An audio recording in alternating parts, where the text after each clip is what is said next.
Kauno prekybos miestelis Urmas nepaliauja stebinti kauniečių bei miesto svečių. Dar visai nesenai čia vyko tikrų nuolaidų diena, tarptautinis senturgis laiko ratu bei bagažinių turgus. Tačiau šį kartą į savo teritoriją įsileido studentus, kurie visiems susirinkusiems dovanojo išskirtinį renginį – studentišką automobilių slalomą.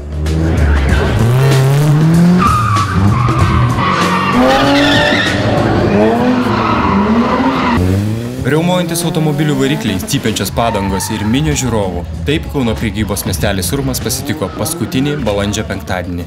Daugiau nei 100 automobilių entuziastų nutarė išbandyti jėgas jau 16 metus skaičiuojančiame studentiškame slalome, kuris pirmą kartą vyko Urmo teritorijoje.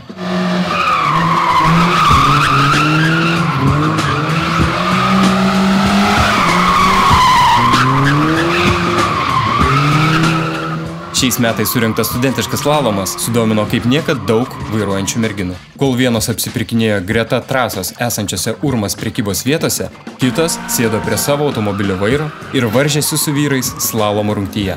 Lipti ant pakylos kaip nugalėtojai prieš vyrus, kaip jautiesi? Labai geras jausmas. Paskelbus dieninių studentiško slalomo varžytuvių nugalėtojus, visų susirinkusių į Kauno prekybos miestelį Urmas laukia staigmena – ugnies fakyrų šou.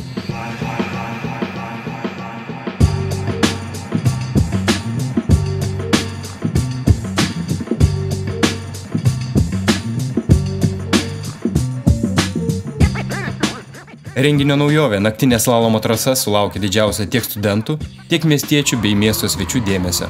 Minė žiūrovų rikiavosi ant rampų ir audringai palaikė savo favoritus. Daug žmonių susirinko į šitą slalomą ir tikrai vyko atkakli kova.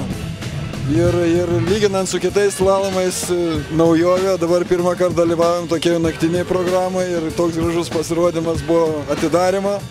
Tikimės, kad bus labai įdomu. Aš tai manau, kad dauguma treniruojasi, nes ir mašinos sportiniais būna, ir keibulai paruošti tam tikri. Ir jau matos, kad žmonės jau ruošiasi, tuo užsiima ir laisvalaikiu. Slalomą organizavę studentai patys buvo nustebinti tokia žiūrovų gausa ir prasitarė, kad vienu metu buvo kilusi dvejonė, ar 16 metus vykstančios varžybos vis dar įdomios miestiečiams. Tačiau dvejonės išsisklaidė ir tapo akivaizdu, kad entuziastams ir smalsuoliams vienintelės ekstremalios autosporto varžybos rengiamos mieste puikia proga papramogauti. Ypatingas renginys, kad jie organizuoja visgi viena studentų atstovybė, mūsų nėra daug, labai daug dirbam. Jis yra kasmetinis renginys, šiais metais išskirtinis dalykas yra būtent naktinė klasė, kaip matome. Vieni yra su sportinė mašinom atvažiuoja, vietoj keičiasi ratus, derina padangas, variklį tiunina ir panašiai.